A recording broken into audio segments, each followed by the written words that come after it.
2 ಎತ್ತಿನ ಬಂಡಿಗಳನ್ನು ತೆಗೆದುಕೊಂಡು ಹೋಗ್ತಾ ಇದ್ದೀವಿ. ಮೊದಲನೇ ಎತ್ತಿನ ಬಂಡಿಯಲ್ಲಿ ಮುಖ್ಯವಾಗಿ ಅಪ್ಪವರ ಒಂದು ಭಾವಚಿತ್ರ ಇಟ್ಟು ವಿಶೇಷವಾಗಿ ಒಂದು ರಥದ ರೂಪದಲ್ಲಿ ನಾವು ನೋಡಿಕೊಂಡು ಭಕ್ತಿ ಭಾವದಿಂದ ನಾವು ಕೊಂಡೊಯ್ತಾ ಇದ್ದೀವಿ.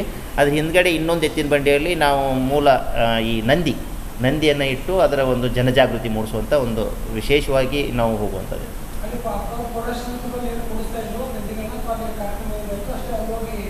ನಾವು ಇನ್ನೊಂದೇನು ವಿಶೇಷ ನಾವು ಹೇಳಬೇಕಾಗಿತ್ತು, ಅಲ್ಲಿ ಪ್ರತಿ ತಿಂಗಳು ಹುಣ್ಣಿಮೆ ದಿವಸ ಸಾಯಂಕಾಲ ವಿಶೇಷವಾಗಿ ಅವರು ಸತ್ಸಂಗವನ್ನು ಆಯೋಜನೆ ಮಾಡ್ತಾರೆ.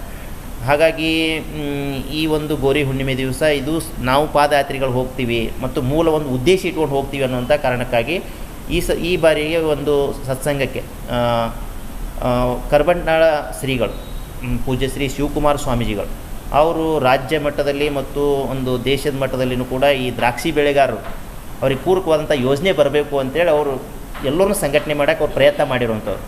ಇವತ್ತು ದ್ರಾಕ್ಷಿ ಬೆಲೆ ಎಲ್ಲನೂ ಹಾಳಾಗ್ತಾಯಿದೆ ಮತ್ತು ಅದಕ್ಕೇನು ಕಿಮ್ಮತ್ತಿಲ್ಲ ಅನ್ನುವಂಥ ಸ್ಥಿತಿ ಬಂದುಬಿಟ್ಟಿದೆ ಅಂತಂದರೆ, ಮತ್ತು ರೈತರು ಕೂಡ ಭರವಸೆಯನ್ನು ಕಳ್ಕೊಳ್ತಾ ಇದ್ದಾರೆ. ಆ ಒಂದು ನಿಟ್ಟಿನಲ್ಲಿ ನಾವು ಅಲ್ಲಿ ಒಂದು ಸತ್ಸಂಗಕ್ಕೆ ಅವರು ಪೂಜ್ಯ ಶ್ರೀಗಳು ಬಂದು ಏನು ಮಾಡ್ತಾ ಇದ್ದಾರೆ, ಅದರ ಬಗ್ಗೆ ಒಂದು ಉಪದೇಶವನ್ನು ನೀಡ್ತಾ ಇದ್ದಾರೆ. ಇನ್ನೂ ಮುಂದಿನ ದಿನಗಳೆಲ್ಲ ರೈತ ಸಂಘಟಕ ಆಗಬೇಕು ಅನ್ನುವಂಥದ್ದು. ಇನ್ನೊಬ್ಬರು ವಿಶೇಷವಾದಂಥ ಒಬ್ಬರು ಅತಿಥಿಗಳು ಬರ್ತಾ ಇದ್ದಾರೆ. ಅವರು ಸುಮಾರು 50 ದೇಶಗಳಲ್ಲಿ ಕೆಲಸವನ್ನು ಮಾಡಿರುವಂಥವ್ರು ವಿಜ್ಞಾನಿಗಳು, ಡಾಕ್ಟರ್ ಚಂದ್ರಶೇಖರ್ ಬಿರಾದಾರ್ ಅಂತೇಳಿ. ಅವರು ಕೂಡ ಅವತ್ತಿನ ದಿವಸ ಕಾರ್ಯಕ್ರಮಕ್ಕೆ ಬರ್ತಾ ಇದ್ದಾರೆ. ಅಲ್ಲಿ 4 ಗಂಟೆಗೆ ರೈತರ ಜೊತೆಗೂ ಒಂದು ಚರ್ಚೆ ಆಗುತ್ತೆ.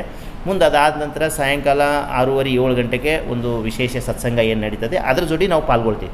ಅದಾದಮೇಲೆ ಈ ಒಂದು ಯಾತ್ರೆ ಸಮಾಪ್ತಿಗೊಳ್ತದೆ, ನಾವು ವಾಪಸ್ ಬರ್ತೀವಲ್ಲ. ನಮಗೆ ಈಗಾಗಲೇ ಒಂದು ಸಂಪರ್ಕಕ್ಕೆ ಬಂದ ಹಾಗೆ ಸುಮಾರು ಒಂದು 100ಕ್ಕಿಂತ ಹೆಚ್ಚು ಜನ ಈ ಒಂದು ಪಾದಯಾತ್ರೆಯಲ್ಲಿ ಪಾಲ್ಗೊಳ್ತಾರೆ ಅನ್ನುವಂಥದ್ದು ಈಗಾಗಲೇ ನಿರ್ಧಾರ ಆಗಿರೋದು.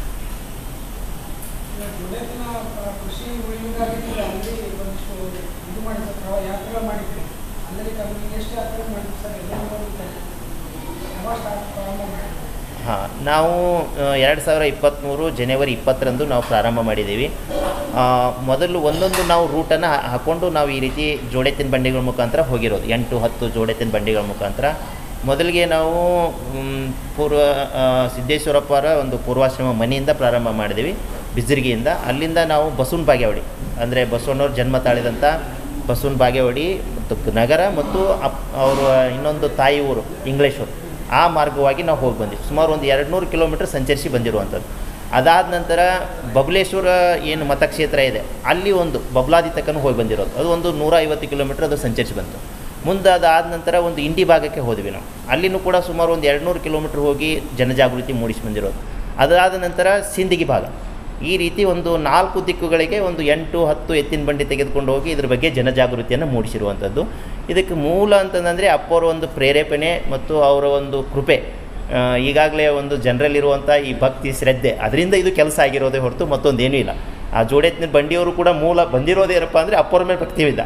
ಹಾಗಾಗಿ ಇದನ್ನು ಯಾವುದೋ ರೂಪದಲ್ಲಿ ಏನು ಮಾಡ್ತಾ ಇದ್ದಾರೆ, ಸಿದ್ದೇಶ್ವರಪ್ಪವರು ಅವ್ರು ಏನು ಇಚ್ಛೆ ಪಟ್ಟಿದ್ದಾರೆ ಆಗಬೇಕು ಅನ್ನುವಂಥದ್ದು, ಅದನ್ನು ಸುಮಾರು ಜನರ ಮುಖಾಂತರ ಮುಂದುವರಿಸ್ತಾ ಇದ್ದಾರೆ ಅನ್ನುವಂಥದ್ದು ಭಾಳ ಜನಕ್ಕೆ ಇದು ಸ್ಪಷ್ಟ ಆಗ್ತಾಯಿದೆ.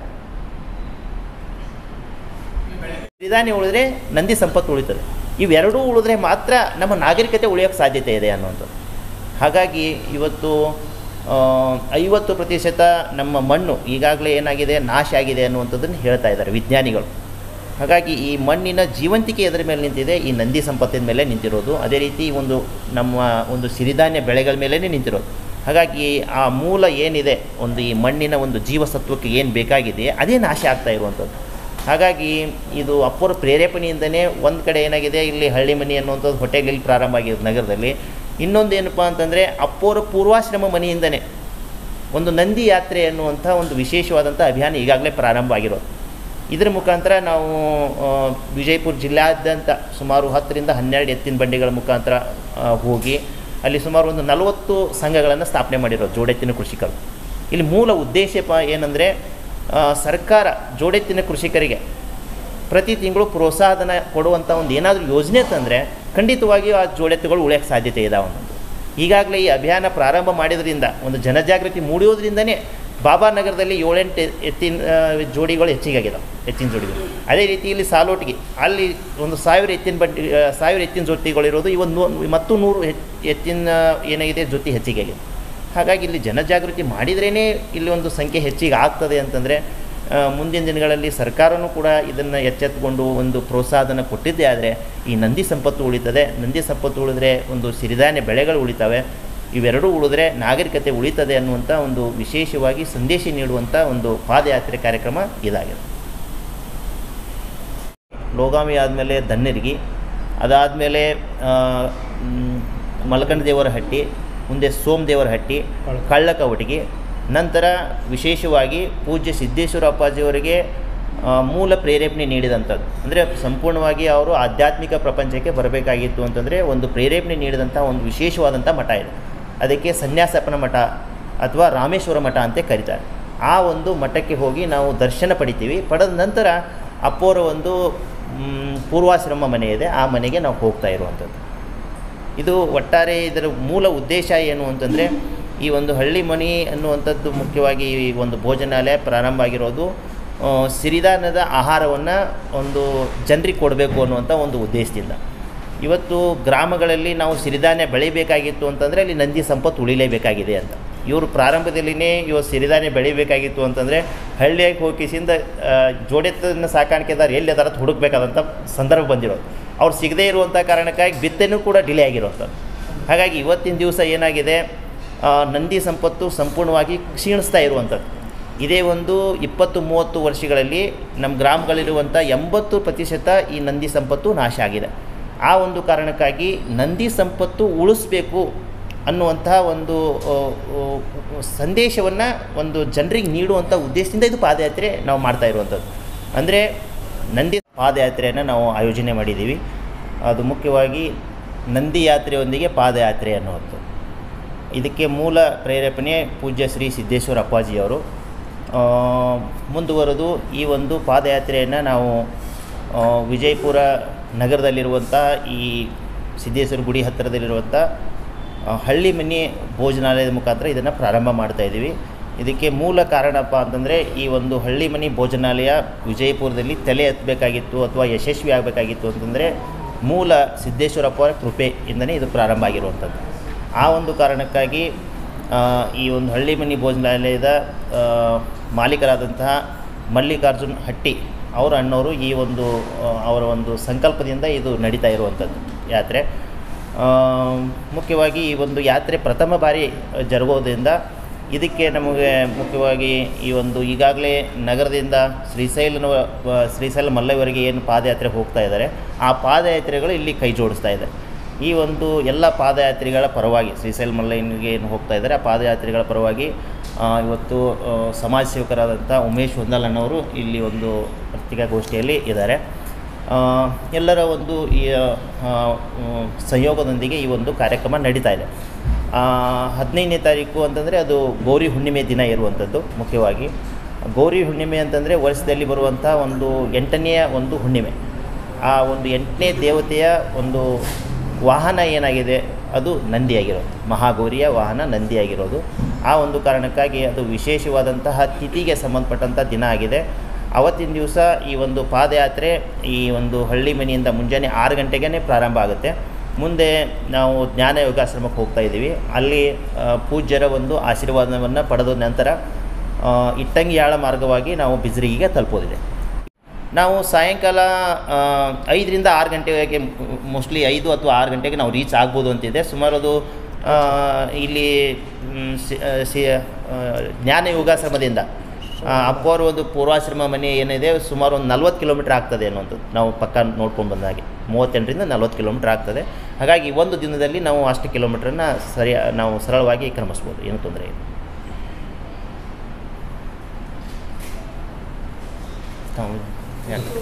ಒಂದು ಕೆಲಸ ಮಾಡ್ತಿದ್ದಾರೆ ನಮ್ಮ ಬಿರಾದರ ಗುರುಗಳು. ಪಾಪ ಅವರು ತಮ್ಮ ನೌಕರಿ ಬಿಟ್ಟು ಈ ಒಂದು ಮಣ್ಣು ಉಳಿಸಿ ಅಂತ ಅಭಿಯಾನಕ್ಕೆ ಬೆನ್ನತ್ತಾರೆ. ಯಾಕಂದ್ರೆ ಅದ್ರಾಗ ಅವ್ರದ್ದು ಏನೂ ಸ್ವಾರ್ಥ ಇಲ್ಲ.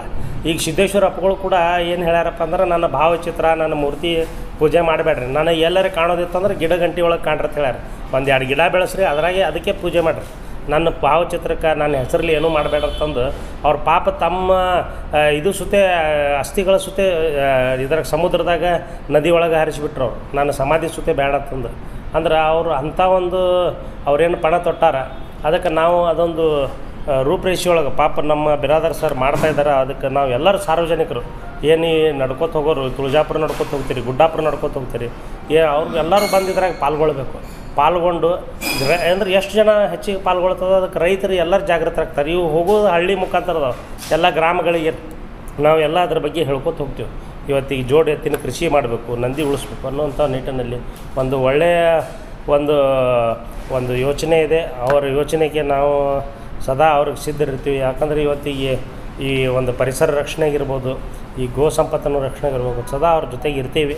ಅದಕ್ಕೆ ಆ ಪಾದಯಾತ್ರೆಯಲ್ಲಿ 15ನೇ ತಾರೀಕಿಗೆ ಬೆಳಗ್ಗೆ 6:30 ಗಂಟೆಗೆ ಇಲ್ಲಿಂದ ಈ ಸಿದ್ದೇಶ್ವರ ದೇವಸ್ಥಾನ ಅಂದರೆ ಈ ಭೋಜನಾಲಯ ಹೇಳಿದರು, ಭೋಜನಾಲಯ ಸಿದ್ದೇಶ್ವರ ದೇವಸ್ಥಾನದಿಂದ ಆಶ್ರಮದಿಂದ ಇಟ್ಟಂಗ್ಯಾಳ ಮಾರ್ಗವಾಗಿ ಮುಂದೆ ನಾವು ಬಿಜ್ಜರ್ಗೆ ಹೋಗಿ ಮುಟ್ಟುವಂಥ ಒಂದು ಕಾರ್ಯ ಮಾಡ್ತಿದ್ವಿ.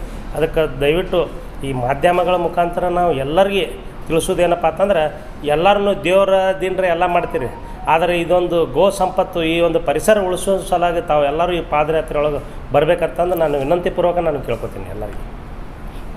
ಹೊಲದಲ್ಲಿ ಬೆಳೆಯುವ ಮೂಲಕ ಆ ಒಂದು ಬೆಳೆಯ ನಂತರ ನಾವು ಏನು ಮಾಡ್ಬೋದು ಅಂತ ವಿಚಾರ ಮಾಡಿದಾಗ ಅಪ್ಪೋರ ಹತ್ರ ನಾನು ನನ್ನ ಮಿಸ್ಸಸ್ಸು ಇಬ್ಬರು ಹೋಗ್ತೀವಿ, ನನಗೆ ಹೋಟ್ಲು ಮಾಡಬೇಕಂತ ಒಂದು ಆಲೋಚನೆ ಬಂದಿತ್ತು ತಲೆಯಲ್ಲಿ. ನಮ್ಮ ಮಿಸ್ಸಸ್ಗೆ ಅದು ಬೇಡ ಅಂತ ಅವರು ಅಂತ ಇದ್ರು, ನಮ್ಗೆ ಹೋಗಲ್ಲ ಇದು ಹೋಟ್ಲು ಬಿಸ್ನೆಸ್ ಅಂತೇಳಿ. ಹಂಗಿದ್ದಾಗ ನಾವು ಅಪ್ಪರ ಹತ್ರ ಹೋಗೋಣ, ಅದನ್ನು ಅವ್ರೇನು ಡಿಸೈಡ್ ಮಾಡ್ತಾರೆ ಅದ್ರ ಪ್ರಕಾರ ನಾವು ನಡೆಯೋಣ ಅಂತೇಳಿ ಅಲ್ಲಿ ಅವ್ರ ಹತ್ರ ಹೋದಾಗ ಅವಾಗ ಅಪ್ಪವ್ರು ನಮ್ಗೆ ಏನು ಮಾಡಿದ್ರು, ನಂದು ವರ್ಷನ್ ಕೇಳಿದ್ರು, ಆಮೇಲೆ ನನ್ನ ಮಿಸ್ಸಸ್ ವರ್ಷನ್ ಕೇಳಿದ್ರು. ಕೇಳಿ ಅಪ್ಪರು ನಕ್ಕೊಂಡು ಇಲ್ಲಮ್ಮ ಅದು ನಿಮ್ಗೀಗ ತ್ರಾಸ ಆಗುತ್ತೆ, ಮುಂದೆ ಒಂದು ದಿನ ನಿಮ್ಗೆ ಒಳ್ಳೆ ಭವಿಷ್ಯ ಇದೆ, ಮಾಡಿರಿ, ಅದನ್ನು ಸಪೋರ್ಟ್ ಮಾಡಿರಿ ಅಂತ ಹೇಳಿದ್ರು ಅಪ್ಪವ್ರು. ಆ ಒಂದು ಪ್ರೇರಣೆಯಿಂದ ನಮ್ಗೆ ಅದು ಏನೂ ಎಷ್ಟೇ ಕಷ್ಟ ಇದ್ರು, ಅದು ಏನೇ ಒಂದು ಇದಿದ್ರು ನಮಗೆಲ್ಲ ಅದು ಅವತ್ತು ಕಳೆದೋಗಿ ಒಂದು ಇದರಿಂದ ಪ್ರಾರಂಭ ಆದಂಥ ಒಂದು ಸಿರಿಧಾನ್ಯದ ಹೋಟ್ಲ್ ಪ್ರಾರಂಭ ಆಗಿರೋದು ಇಲ್ಲಿವರೆಗೆ ಬಂದು ನಮ್ಗೆ ಅಪ್ಪವ್ರ ಪ್ರೇರಣೆಯಿಂದ ಇದು ನಡ್ಕೊಂಡು ಬಂದಿದ್ವಿ. ಈಗ ಅಪ್ಪವರು ಏನು ಒಂದು ಭೂಮಿಗೆ ಬಂದಿದ್ದರು, ಅದು ಎಲ್ಲ ನಿಸರ್ಗ ಹತ್ತಿರವಾಗಿರೋಂಥವ್ರು, ಅವರು ಪ್ರಕೃತಿಗೆ ಹತ್ತಿರವಾಗಿರೋಂಥವ್ರು. ಅವರು ಹುಟ್ಟು ಮತ್ತು ಅವರು ಕೊನೆಗೆ ಹೋಗಿರೋದಂಥ ದಿನಗಳನ್ನು ನೋಡಿದರು. ಅವರು ಹುಟ್ಟಿದ್ದು ದೀಪಾವಳಿ ಪಾಡ್ಯ ದಿನ, ಅವರು ದೇಹ ತ್ಯಾಜಿಸಿದ್ದು ವೈಕುಂಠ ಏಕಾದಶಿ ದಿನ. ಅವರು ಪ್ರಕೃತಿ ಅದರ ಎಷ್ಟು ಅವ್ರು ಹತ್ತಿರವಾಗಿದ್ದಾರೆ ಅಂದರೆ, ಅವರು ಪ್ರವಚನ ಮಾಡ್ಬೇಕಾದ್ರೆ ಪಕ್ಷಿಗಳು ಬಂದು ಸ್ಪಂದಿಸ್ತಾ ಇದ್ರು, ತಾವು ನೋಡಿರ್ಬೋದು ಎಷ್ಟೋ ಸರಿ ಪಕ್ಷಿಗಳು ಬಂದು. ಅಷ್ಟು ಅವರು ಪ್ರಕೃತಿಯೊಳಗೆ ಅವರು ಹತ್ತಿರವಾಗಿದ್ದರು. ಯಾಕೆ ನಾವು ಈ ಒಂದು ವಿಷಯನ ನಾನು ಗಂಭೀರವಾಗಿ ತಗೊಂಡು ಇದನ್ನು ನಾನು ಮುಂದುವರ್ಸಕ್ಕೆ ನಾನು ಇಷ್ಟಪಡ್ತಾ ಇದ್ದೀನಿ ಅಂತಂದರೆ, ಇದು ಮುಂದಿನ ಶತಮಾನದೊಳಗೆ, ಮುಂದಿನ ದಿನಮಾನದೊಳಗೆ ನಾವು ಈಗೇನು ಗ್ಲೋಬಲ್ ವಾರ್ಮಿಂಗ್ ಅಂತ ಹೇಳಿದ್ವಿ, ಆ ಗ್ಲೋಬಲ್ ವಾರ್ಮಿಂಗ್ನಿಂದ ನಾವು ಈಗ 45 ಡಿಗ್ರಿ ಸೆಂಟಿಗ್ರೇಡ್ ನೋಡ್ತಿದ್ವಿ ನಾವು ಬೇಸಿಗೆಯಲ್ಲಿ. ಈಗ ಬರ್ತಾ ಇದೇನು ಕಮ್ಮಿ ಆಗಲ್ಲ, ಕಮ್ಮಿ ಆಗ್ತೈತೆ ಅಂತೇಳಿ ಯಾರಾದ್ರು ಕಮ್ಮಿ ಆಗೋಕ್ಕೆ ಸಾಧ್ಯ ಇಲ್ಲ. ಇದು 45 46 ಆಗುತ್ತೆ, 47 ಆಗುತ್ತೆ, 48 ಆಗುತ್ತೆ. ಆವಾಗ ಆ ಥರ ನೀವು ಪ್ರಕೃತಿಗೆ ವಿರುದ್ಧವಾಗಿ ನಾವು ಮಾಡ್ತಾ ಇದ್ವಿ, ಇದನ್ನು ನಮ್ಮ ಜನಜೀವನಕ್ಕಾಗಲಿ ಅಥವಾ ನಮ್ಮ ನಾಗರಿಕತೆಗಾಗಲಿ ಇದು ಮಾರಕ ಆಗಿದೆ. ನಾವು ಮಾಡ್ತಿರೋಂಥ ಕೆಲಸ, ನಾವು ನಡೆಸಿರೋಂಥ ಕೆಲಸ ಬಹಳ ದೊಡ್ಡ ಮಾರಕವಾಗಿದೆ. ನಾನೇ ನಿಮಗೆ ಒಂದು ಉದಾಹರಣೆ ಹೇಳ್ತೀನಿ. ಎಲ್ಲ ಕೃಷಿಕರು ಎಲ್ಲ ಕೃಷಿಯನ್ನು ಬಿಟ್ಟು ಸಿರಿಧಾನ್ಯನೇ ಕಂಪ್ಲೀಟ್ಲಿ ಒಂದು ಕರ್ನಾಟಕದಾಗ ಬೆಳೆದ್ರೆ 1 ರಿಂದ 2 ಡಿಗ್ರಿ ಸೆಂಟಿಗ್ರೇಡ್ ಕಮ್ಮಿ ಆಗುತ್ತೆ ತಾಪಮಾನ. ಅಷ್ಟು ಆ ಸಿರಿಧಾನ್ಯದೊಳಗಿದೆ. ಆ ಮಹತ್ವ ಇರೋದ್ರಿಂದನೇ ನನಗೆ ಅಜ್ಜರು ನನ್ನ ಕರೆದು, ನಾನು ಯಾರಿಗೂ ಪರಿಚಯ ಇರಲಿಲ್ಲ, ಅಜ್ಜರಿಗೂ ಪರಿಚಯ ಇರಲಿಲ್ಲ, ನಾನು ಜಸ್ಟ್ ಅದನ್ನು ಬೆಳೆದಿದ್ದೀನಿ ಅನ್ನೋಕ್ಕೆ ನನಗೆ ಅಷ್ಟು ಪ್ರೋತ್ಸಾಹ ಕೊಟ್ಟು ಇಲ್ಲಿವರೆಗೆ ನನಗೆ ಅದನ್ನು ಅವರು ಆಶೀರ್ವಾದ ಮಾಡಿದರು. ಆ ಸಿರಿಧಾನ್ಯದೊಳಗೆ ಬರೀ ಮನುಕುಲಕ್ಕಷ್ಟೇ ಅದು ಉಪಯೋಗ ಇಲ್ಲ, ಪ್ರಾಣಿ ಪಕ್ಷಿಗಳಿಗೂ ಉಪಯೋಗ ಇದೆ, ಆಮೇಲೆ ನಿಸರ್ಗಕ್ಕೆ ಉಪಯೋಗ ಇದೆ, ಎನ್ವೈರ್ಮೆಂಟ್ ಇದೆ. ಇವೆಲ್ಲ ಇರೋದ್ರಿಂದ ಅದು ಬಹಳ ದೊಡ್ಡ ಪ್ರಮಾಣದಲ್ಲಿ ಅಪ್ಪವ್ರು ಏನು ಒಂದು ನಡೆದ ದಾರಿ ಇದೆ ಪ್ರಕೃತಿಗೆ ಹತ್ತಿರವಾಗಿ, ಆ ಒಂದು ಇದರಿಂದ ನಾವು ಪ್ರೇರಣೆ ಪಡೆದು ಪ್ರಕೃತಿಗೆ ವಿರುದ್ಧವಾಗಿ ಯಾರು ನಾವು ಮುಂದೆ ದಿನಮಾನಗಳಾಗ ನಡಿಬಾರ್ದು. ಅದು ಜೊತೆಗೆ ಈಗ ನಾವು ಏನು ನಂದಿ ಉಳಿದ್ರೆ ಪ್ರಕೃತಿ ಉಳಿತೈತಿ, ಸಿರಿಧಾನ್ಯ ಉಳಿದ್ರೆ ಪ್ರಕೃತಿ ಉಳಿತೈತಿ. ಅದು ಒಂದು ಸೈಕಲ್ ಇದು ಕಂಪ್ಲೀಟ್ಲಿ ಒಂದು ಸೈಕಲ್. ಮೇಲ್ ನೋಟಕ್ಕೆ ಈಗ ಕಾಣಿಸುತ್ತೆ ನಂದಿ ಉಳಿದ್ಬಿಟ್ರೆ ಹೆಂಗೆ ಇದಾಗ್ತೈತೆ ಅಂತ ಹೇಳಿ, ಸಾಯಿಲ್ ಹೆಂಗೆ ಉಳಿತಿರುತ್ತೆ. ಇದೊಂದು ಸೈಕಲ್. ಈ ಸೈಕಲ್ ಕಂಪ್ಲೀಟ್ ಆಗ್ಬೇಕಂದ್ರೆ ಇದು ಇವತ್ತು ನಾವು ಪ್ರಾರಂಭ ಮಾಡಿದ್ದೀವಿ ಅಷ್ಟೇ. ಇದು ಮುಂದೆ ಇದು ಒಂದು ಶತಮಾನ ಆಗ್ಬೋದು ಅಥವಾ 1000 ವರ್ಷ ಆಗ್ಬೋದು. ಇದನ್ನು ಸರಿಪಡಿಸೋಕ್ಕೆ ಈಗ ಭೂಮಿ ಸರಿಪಡಿಸ್ಬೇಕಂದ್ರೆ ಒಂದು 1000 ರೂಪಾಯಿ ಕೊಟ್ಟರೆ ಇದು ಭೂಮಿ ಸರಿ ಆಗ್ಬೋದು. ಆದರೆ ನಾವು ಇದನ್ನು 1000 ರೂಪಾಯಿ ಕೊಡೋದು ಖರ್ಚು ಮಾಡೋದು ಬಿಟ್ಟು, ಈಗ ನಂದಿ ಇವೆಲ್ಲ ಸಂಪತ್ತುಗಳು ಉಳಿಸೋದು ಬಿಟ್ಟು ನಾವು ಇದನ್ನು ಇಲ್ಲೇ ಹಾಳು ಮಾಡಿ ನಾವು ಚಂದ್ರಲೋಕಕ್ಕೆ ಹೋಗಿ ಪ್ರಯತ್ನ ಮಾಡ್ತಿದ್ದೀವಿ ಮಾನವರು. ಅಲ್ಲಿ ನೀರಿದೇನು, ಅಲ್ಲಿ ಬೆಳಕಿದೇನು, ಅಲ್ಲಿ ಗಾಳಿ ಇದೆಯೇನು ಅಂತೇಳಿ ಇವೆಲ್ಲ ದುರಾಲೋಚನೆಗಳಿಂದಲೇ ನಾವು ಭೂಮಿನ ಹಾಳು ಮಾಡ್ತಾ ಇದ್ದೀವಿ. ಆ ಭೂಮಿ ಹಾಳಾದರೆ ನಾವು ಎಲ್ಲರೂ ಹಾಳಾದಂಗೆ. ನಮ್ಮ ತಾಯಿ ಆರೋಗ್ಯವಾಗಿದ್ದರೆ ನಾವು ಮಕ್ಕಳು ಆರೋಗ್ಯವಾಗಿ ಹುಡ್ತೀವಿ. ಭೂಮಿ ಸಾಯಿಲ್ ಮಣ್ಣು ಆರೋಗ್ಯವಾಗಿದ್ದರೆ ನಾವು ಆರೋಗ್ಯವಾದ ಬೆಳೆ ಬೆಳೆಯಕ್ಕೆ ಸಾಧ್ಯ ಇದೆ. ನಮ್ಮ ದೇಹ ಸಂಪತ್ತು, ನಮ್ಮ ಶರೀರ ಸಂಪತ್ತು ಒಳ್ಳೆಯದಾಗಕ್ಕೆ ಸಾಧ್ಯ ಇದೆ. ಈಗ ಅದನ್ನ ಆಲ್ರೆಡಿ ಎಲ್ಲ ನಾವು ಕುಲುಷಿತಗೊಳಿಸ್ಬಿಟ್ಟಿದ್ವಿ. ಅದನ್ನು ಕುಲುಷಿತಗೊಳಿಸಿದ್ದಕ್ಕೆ ನಾವು ಹೆಚ್ಚಿನ ಪ್ರಮಾಣದಲ್ಲಿ ನಂದಿ ಏನು ಕೃಷಿ ಮಾಡೋದ್ರ ಮೂಲಕ ಅದು ಸರಿಪಡಿಸೋಕೆ ಸಾಧ್ಯತೆಗಳಿದಾವೆ. ಸಿರಿಧಾನ್ಯ ಬೆಳೆದ್ರ ಮೂಲಕ ಅದಕ್ಕೆ ಸರಿಪಡಿಸೋಕೆ ಸಾಧ್ಯತೆಗಳಿದಾವೆ. ಆ ಒಂದು ನಿಟ್ಟಿನಲ್ಲಿ ಈ ಮುಂದಿನ ದಿನಮಾನಗಳಲ್ಲಿ ಪ್ರಕೃತಿಗೆ ಯಾರು ಹತ್ತಿರವಾಗಿ ಕೆಲಸ ಮಾಡ್ತಾರೆ, ಈಗ ವಂದರಣ್ಣರಾಗಿರ್ಬೋದು, ಸರೋಜರಣ್ಣರಾಗಿರ್ಬೋದು, ನಾವು ಇವು ಇಂಥ ಒಂದು ದೊಡ್ಡ ಸಂಖ್ಯೆಯಲ್ಲಿ ಈ ಒಂದು ಅಭಿಯಾನ ಮತ್ತು ಈ ಒಂದು ಏನಂತೀವಿ ಕ್ರಾಂತಿ, ಈ ಪ್ರಕೃತಿ ಪರವಾಗಿರೋಂಥ ಒಂದು ಕ್ರಾಂತಿಕಾರಕ ಬೆಳವಣಿಗೆಗಳು ಆಗಬೇಕು. ಆಗಿದ್ರಷ್ಟೇ ಮನುಕುಲಕ್ಕೆ ಉಳಿಗಾಲ ಇದೆ, ಇಲ್ಲಾಂದ್ರೆ ಉಳಿಗಾಲ ಇಲ್ಲ ಅನ್ನೋದು ನನ್ನ ಸ್ಪಷ್ಟತೆ.